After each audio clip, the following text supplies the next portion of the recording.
Now, in the first half of the Perek, right? Yesterday's Shir, this is Shir of Sunday. The Rebbe starts talking about Klippa. And he tells us about Klippa one thing. That Klippa gets chayes from Kedusha in a way of Acherayim. Okay? Hashem gives chayes to Klippa in a way of Acherayim. What does Acherayim mean? Whatever he gives Klippa, he gives him a little chayes, a lot of chayes, an awful lot of chayes. But he gives the Klippa chayes in a way that it's separated from the giver. When they use it up, they're dead. Kedusha, Hashem gives Kedusha less.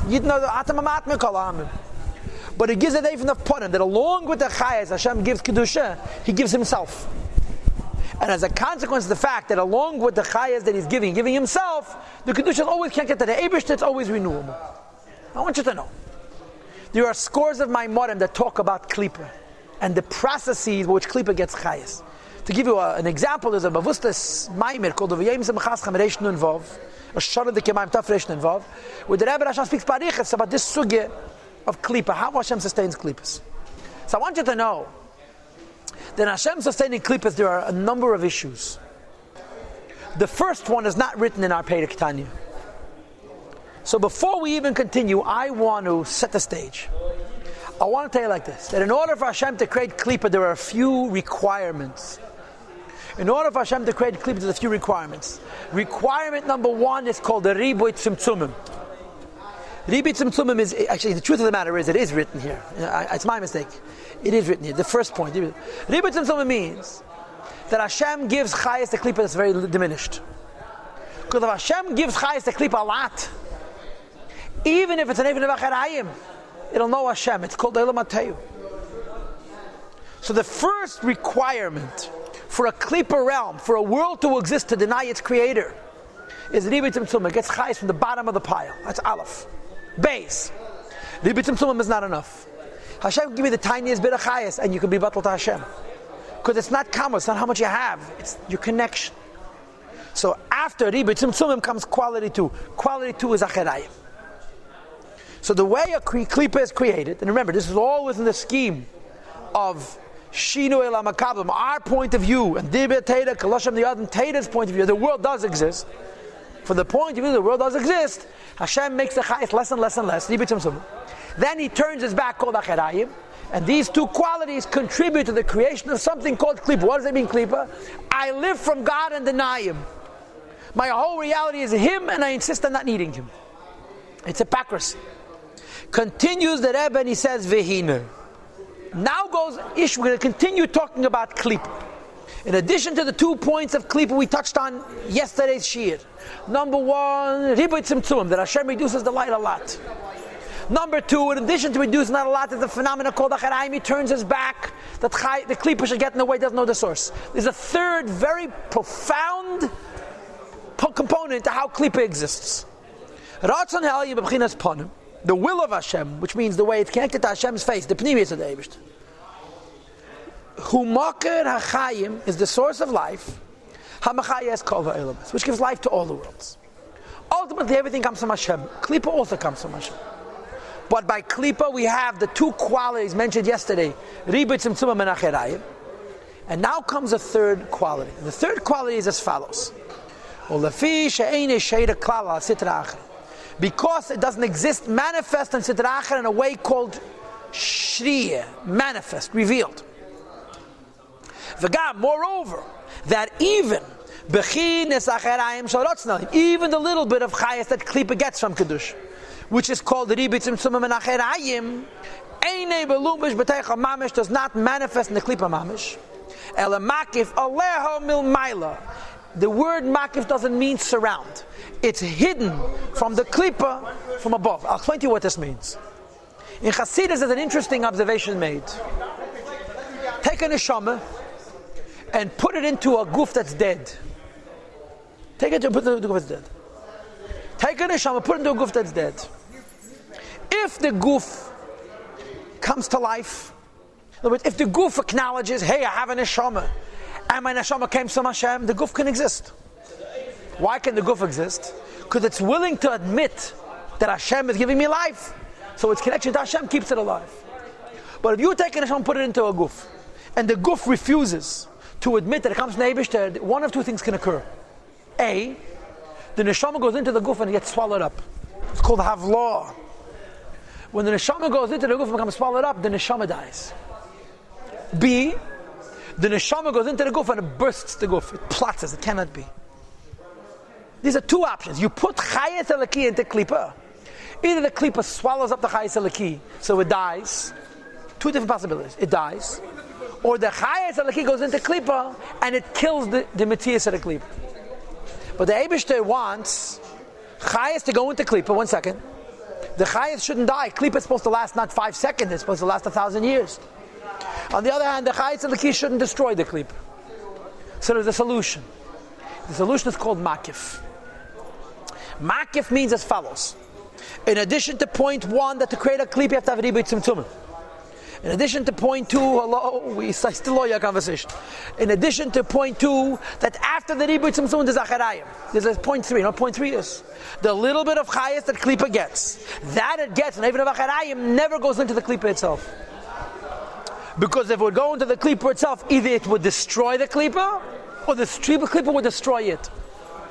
In other words, there's a weird relationship between klipa and its own life. I'll tell you why. What is the life of klipa? Hashem. What is the reality of klipa? I deny. There's a conflict. You're living off God and your whole identity is to deny Him. How do you do that? So the Rebbe says the Eibishter gives chayas to klipa, but the chayas and the klipa never merge. Because if the chayas and the klipa would merge, either the klipa would kill the chayas or the chayas would kill the klipa. In other words, either God would kill the denial or the denial would kill God, godliness. So the solution is that Hashem puts chayes into klipa and it never merges, which explains a weird concept. And that is that it says in Kabbalah that in Kedusha there's 10 and in klipa there's 11. Das steht.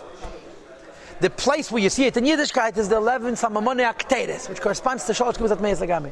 The Akteres had 11 meaning, not 10. And the 11 is called Chelbuna. Chelbuna is representative of Shalosh Kibuzat Meis Lagami. Why is Klipa in the number 11? Because you have the same 10 spheres having Kedusha, and the 11th is the Chayas. The neshama of Klipa doesn't become one with the guf of Klipa, because then either it would kill the guf or the guf would steal an effect that the neshama should die. So you have a weird phenomenon. Klipa is very strange. Why is Klipa very strange? Klipa is strange because it's living off God and denying Him. How can you live off God and deny Him? So there's rule number 1 is ribui tzimtzumim. There's a very little piece of God coming into Klipa. Rule number 2 is acharayim. This little piece of God which is coming into Klipa is disconnected from the source. It turns its back. And rule number 3, the little bit of chayes of kedusha, which comes into Klipa, and even acharayim is also makif. It never merges with the Klipa. It always remains indirect. Look at the words. Yeah, he says, "Eine sheida kala sitra achara." V'gam moreover, bechinas acharayim sheratzna. Even the acharayim that Klipa gets, eine melumish man b'teicha mamish, doesn't become one with it. Ela makif aleim u'mayla remains hidden from it. You see, it says the Alter Rebbe lakach. Consequently, when you think about what a Klipa is, and you combine these 3 components: number 1, ribui tzimtzumim; number 2, acharayim; number 3, even the little bit of chayas that Klipa gets doesn't merge with the Klipa. You get to number 4. What's number 4? Klipa is the place of death, and spiritual uncleanness. God should protect us. What is the meaning of the word death? According to Torah, the meaning of the word death means something that is temporary. What is the meaning of the word life? Something that's forever. Jewish people are kedusha; they're forever. Klipa means I'm going to die. I could die in 1,000 years. Rome is death. Rome was one of the greatest empires in the history of the world. What's Rome now? Some old statues, broken statues to be exact. You understand? Something which dies tomorrow and is alive today is called in Torah Misa. The criteria of Klipa, what makes Klipa Klipa is it's not forever. Why is it not forever? Because it's not linked to the one who is forever, with a capital O and a capital W, the Eibishter. Why is Klipa not linked forever? Because of ribui tzimtzumim and acharayim and makif. So when you see a Klipa that right now looks so viable, so dynamic, and so forever, you're looking at death because it's going to die tomorrow. Ki because ma'at mizered v'chayis, even the little bit of light and life, sheyenekas that it nurses, umekabelas and it receives, l'taycha inside of itself, mebechinas acharayim the kedusha, from the back of kedusha. Now let's repeat again. Actually, when the Rebbe says the acharayim, he means 2 things. Number 1, ma'at mizered. Ma'at mizered is the first point called the ribui tzimtzumim. Number 2, Acherayim, which is the second point. So we have like this. First of all, Ma'at Mizeh means a little bit of Chayes. Second of all, Acherayim means this little bit of Chayes is a way of Acherayim. But here's the third point. Shalamayla from above, who b'chinas Golus, Mamish b'Seicha. It's exiled in Klippa. You know what the word exiled means? Can't be revealed. As we discussed it in chapter 19, Perek Yutes, and we had it earlier also in Sof Perek Yudzayin. What does Golus mean? Golus doesn't mean you're suffering. Golus means you can't express yourself. The little bit of Chayas, that's point 1, that comes from Klippa v'Cherayim. Point 2 is Golus. Golus means you can't express yourself. Klippa is able to be Klippa because Hashem cannot express himself in the Klippa. The fact that this life comes from Hashem, Klippa is never going to know. According to the mystical secret of the Shechina being in Golus, which was discussed in Perek Yutes and so forth. So the Rebbe is saying you have 3 inyanim in Klippa. Riba Tzimtzumim, Acherayim, and a Helim, which is also called Golus. And therefore, Klippa is death. Why is it death? It refuses to let Hashem be revealed. It refuses to let Hashem express itself. In other words, it refuses to say thank you to the hand that feeds it. So it will die. It's not renewable. Says the Rebbe Valachain, and when you combine these 3 ideas, you understand why Nikra B'Shem Elokim Acherim. Klippa is called the Eibishter and the Eifon of Acherayim. In other words, Riba Tzimtzumim, Acherayim, and the Helim / Golus quality define what Klippa is. And now the Alter Rebbe says, I want you to know, Shehi Avodah Zarah Mamish. Klippa is Avodah Zarah. 2 Mitzvah Perek Chav Daled, 2 paragraph from now, is chapter 24. When we get to Chav Daled, we're going to have a mantra. You know what means a mantra? A statement we're going to repeat 1,000 times. The statement is these words, 6 times, not 1,000 times. Sitra achara klipa, hanikra avodah zarah v'elakim acherim. Sitra achara klipa avodah zarah v'elakim acherim. It's all the same. Avodah zarah sounds terrible. Sitra achara doesn't sound that bad. It says the Alter Rebbe, it's the same thing. Because what's avodah zarah? Ukfira ba'achdusei shel malach ma'amlach ma'kadosh baruch hu. The denial of the unity of the King of all kings, the Holy One, blessed be He. You have to understand, avodah zarah is not atheism. Avodah zarah doesn't say there's no God. Avodah Zarah says that the Eibishter is the God of God. He's not involved. He's in heaven and we're on earth. And He has helpers. What is Klippa? Klippa isn't saying there's no Hashem. Klippa is saying there's Hashem and there's me also. As opposed to saying there's Hashem and I'm not. That's Avodah Zarah. Because Avodah Zarah doesn't mean there's no God. Avodah Zarah means that God is not the only force. Because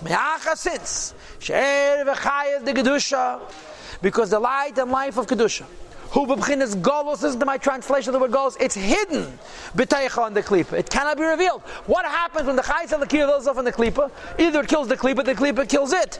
Eina b'teila klal. Klippa is therefore not bottle. L'gabe Kedusha HaKadosh Baruch Hu, to the holiness of Hashem. V'aderab. Not only is it not bottle, it's arrogant. Makbiyat makanesher. It lifts itself up like an eagle lema to declare, Ani v'yavsi yayid. I exist. And besides me, there's nothing.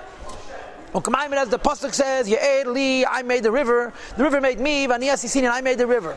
It's a combination of a number of psukim in Yecheskel, which is a reference to Sancheirav Melech Asher, who was a Eved of Avodah Zarah, and he had this circular reasoning. Maybe God made me, but I don't need God anymore. Verstehst? So, the result of the fact that Kedusha Hashem cannot be revealed in Klippa. Klippa acts arrogant. Klippa acts like a balgaiva, like a yesh, separate from the Eibishter. That is Avodah Zarah. For the Gemara says, Shegasas haruach, that gaiva is shkula k'Avodah Zarah mamash. It's the same thing as Avodah Zarah. Ikir v'sheiresh Avodah Zarah hu. What is the core and root of what Avodah Zarah is?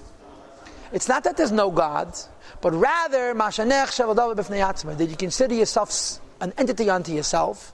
Nifrad, which is separated, Migdushasa shel makom, from the holiness of Hashem. For like kafir ba Hashem legamri. Avodah Zarah doesn't mean there's no God, called atheism.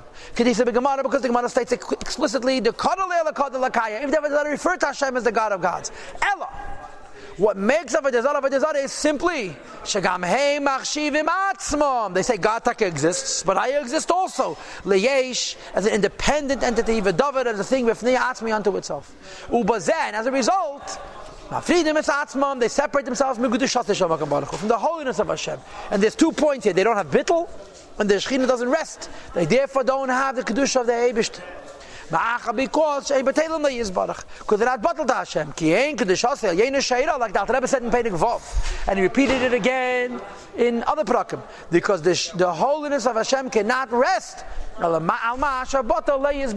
which is nullified to the Eibishter. The keli for Gil Alakus is bittul. The result of the bittul is the Gili of Alakus called Shechina or Kedesh Alien called Chochmah. Klipa refuses to have bittul, the Shechina cannot rest. The Eibishter is there and gives them life. It's in Golus and in Helam.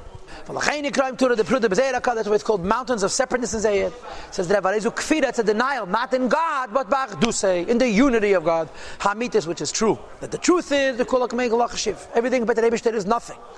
Moreover, a bottle by Emesley is Baruch. Not only is it like nothing, it's nothing mamish, because the Tzimtzum is like Yibshute.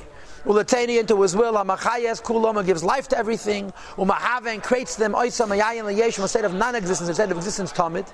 And Klipa's saying, I am, is denying the idea of Achtas Hashem. So Chaf in the first half of Chafalov said everything is God. Second half of Chafalov and Chabay says, from our point of view, we exist to the extent that through Ribet Tzimtzumim and Acherayim. In Helam, you have Avodah Zarah. Avodah Zarah doesn't say there's no God. Avodah Zarah says, I am independent from God.